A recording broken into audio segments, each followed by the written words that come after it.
तो संस्कृत व्याकरण का हमारा जो आज का टॉपिक है वर्ण परिचय। किसी भी भाषा को समझने के लिए सबसे पहला स्टेप होता है उसके वर्णों को समझना, उसके अल्फाबेट्स को समझना। जितनी भी संसार में भाषाएं हैं सभी भाषाओं में अपने अपने वर्ण हैं। उन वर्णों को हमें पहले जानना है, तभी हम उस भाषा के जो नियम है, क्रमबद्ध तरीका है, उसको समझ सकेंगे। तो इसी क्रम में सबसे पहले संस्कृत भाषा में हमें वर्ण समझना है। तो वर्णों को मुख्यतः दो भागों में बांटा गया है, एक स्वर कहलाया, दूसरा व्यंजन कहलाया। स्वर को संस्कृत में अच भी कहा जाता है और व्यंजन को हल कहा जाता है। आगे बढ़ते हैं। स्वर जिन वर्णों के उच्चारण में किसी अन्य वर्ण की सहायता नहीं ली जाती वे स्वर कहलाते हैं। जब हम स्वरों को समझना चाहेंगे तो इसके मुख्यतः तीन भेद हैं, ह्रस्व स्वर, दीर्घ स्वर, प्लुत स्वर। एक मात्रिक सरल भाषा में अगर समझे तो ये इनकी संख्या है अ, ई, उ, री, री। ये 5 वर्ण हैं। जब आप हिंदी व्याकरण से अगर इसकी तुलना करेंगे तो ये री जो है ये वहां नहीं मिलेगा, ये सिर्फ संस्कृत भाषा में मिलता है। फिर जब दीर्घ स्वर की तरफ आएंगे तो इन्हें द्विमात्रिक स्वर भी कहा जाता है। द्विमात्रिक स्वर जो होते हैं वो अ, ई, उ, री, री, ये री है ना, ये उससे 2 गुना समय ले रहा है बोलने में। फिर तीसरा है प्लुत। प्लुत को त्रिमात्रिक स्वर कहा जाता है। इसके लिए संस्कृत में जिसे ये लिखा हुआ है ओम, तो इसमें अगर आप ह्रस्व की तुलना में देखेंगे तो लगभग 3 गुना समय लगता है, इसलिए ये त्रिमात्रिक स्वर कहलाता है।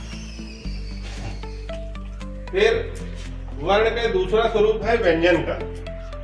व्यंजन जो होते हैं इनको स्वर के बिना नहीं बोला जा सकता।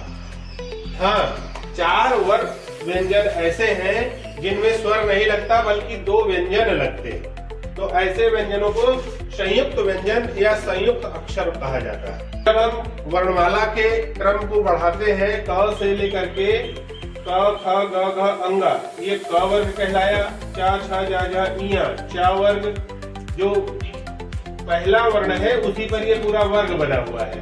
ये ट, ठ, ड, ढ, अड़, ये टा वर्ग, ता, था, द, ध, न, ता वर्ग, प, फ, ब, भ, म, प वर्ग।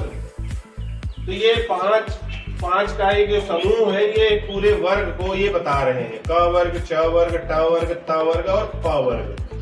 ऐसे व्यंजन जो होते हैं ये स्पर्श वर्ण कहलाते हैं। इनमें जब हम अपने कंठ के ऊपर के हिस्से को देखेंगे तो अगर हम यहां से देखें तो क जो है इसका जो उच्चारण स्थान है वो है कंठ। ठीक, कंठ से इसका उच्चारण होता है। फिर चा वर्ग जो है ये तालु से, तालव्य वर्ण ये हो गए। फिर टा से टा वर्ग जो है ये मूर्धा, जहां पर हमारा तालु आकर के हमारे दांत से मिल रहा है वो कहलाया मूर्धा स्थान, वहां पर टा वर्ग का पूरा उच्चारण होगा। उसी तरह ता वर्ग जो होगा वो दंत से बोले जाते हैं, दांत के सहयोग के बिना हम नहीं बोल सकते।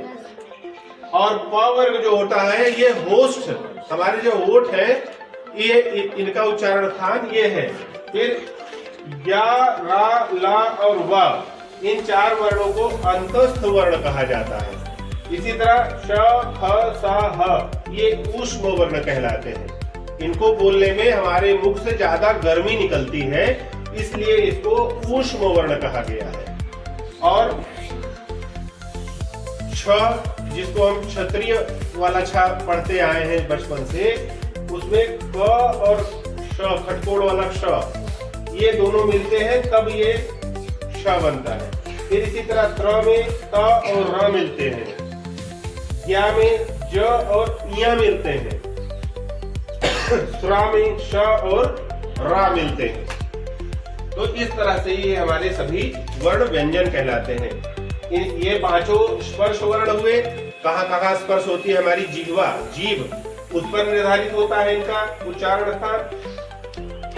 इन चारों को अंतस्थ वर्ण कहा जाता है, इन चारों को ऊष्म वर्ण कहा जाता है, और ये चारों जो है संयुक्ताक्षर कहलाते हैं।